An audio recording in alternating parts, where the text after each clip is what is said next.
waffles, bacon, eggs, and strawberries and bananas.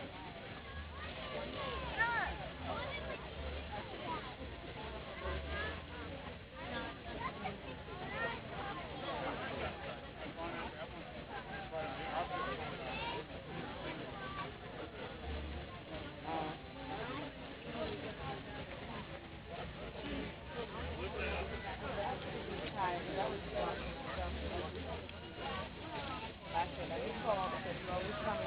I text you, don't hear it. When I call you, don't answer it.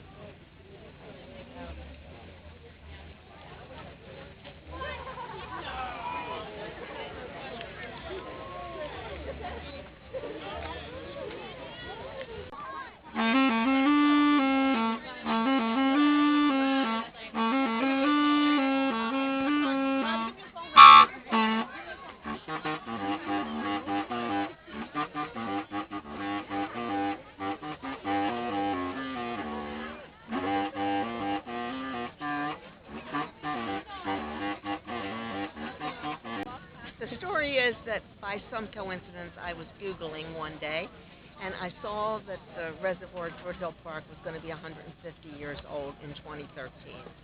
And as a child, I remember coming here, seeing this festival with all the artists who, in those days, had their art hung on the fence. Can't do that now because of rust. And thought, it's been 40 or 45 years since that happened. It's time to bring it back. So I went to see a couple influential people and asked them if they thought it was feasible, and they said yes. And they suggested that they hire Diane Robinson and Mikey Monaghan, who's standing here, to do the logistics management. I have a lot of ideas, but they put it all together.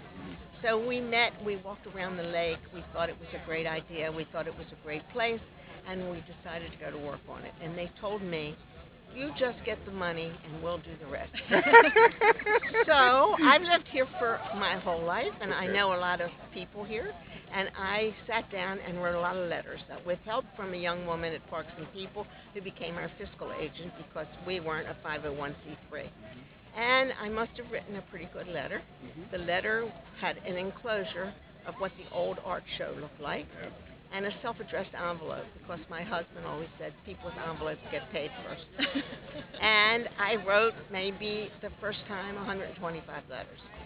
And I got a gift from a big foundation of $20,000, which I said, I'm not giving it back. This is a go. So I started writing more and more letters, thinking I would get $100 and $150, but I got some $2,500 and $1,000 and $5,000. And every week we would get the mail, and I would call Mikey and tell her, we're on.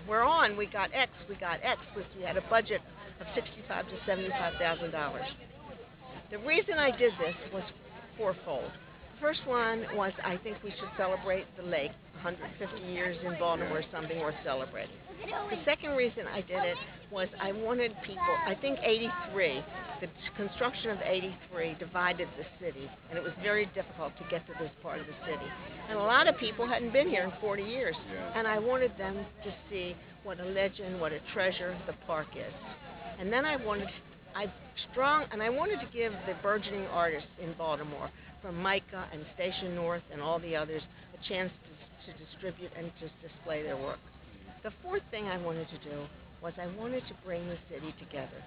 I don't like the idea that one lives in Owings Mills and one lives in Towson and one lives in Federal Hill and one lives in Reservoir Hill, and they don't communicate with each other.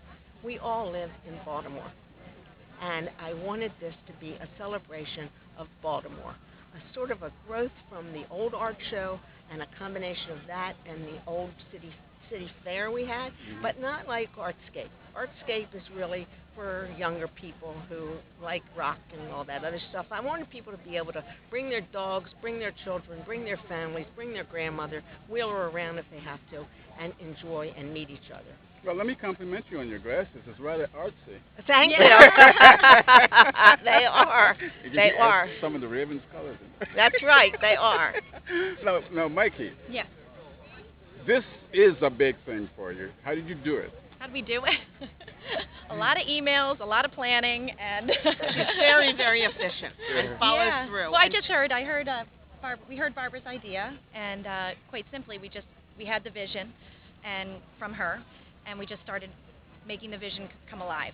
By calling the Baltimore City school system, by calling different artists that we know.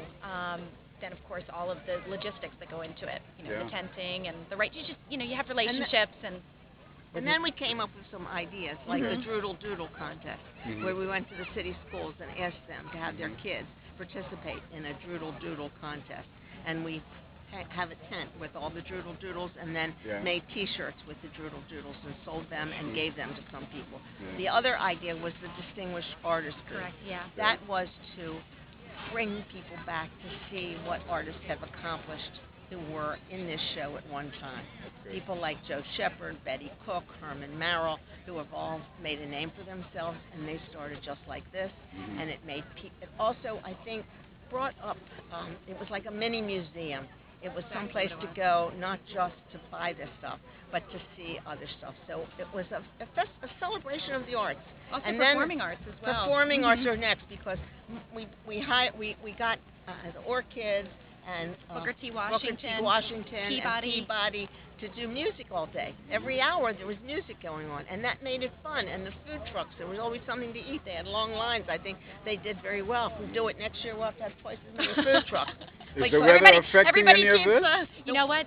Surprisingly, no. I couldn't believe it. This morning it was raining, and I thought, I was very worried, but it didn't keep people away. No, and it didn't rain. It's overcast, but it may which rain. Is pretty but perfect. this was good. It was. I mean, it would have been nice if the sun peeped out a little bit, but just think on the other side, it could have been 90 degrees. Right. So, I hope the artists were satisfied with what they were able to sell. I hope they all sold something. You can't promise everybody everything. Some of them, I think, did very well. I agree. And some of them may not. But next year, I guarantee we had some artists who had chancy to come. They thought it was a new show and it was going to be outside and blah, blah, blah. They're going to be standing in line to come next year. I guarantee it. And so you are quite pleased with this as it turned out? I couldn't be any more pleased. It couldn't have been. I never dreamed, and I don't know if you did, Mikey, that this would turn out the way it did. It was beyond expectation.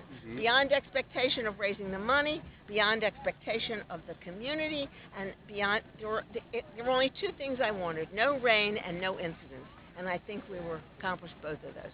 I have no story to be told.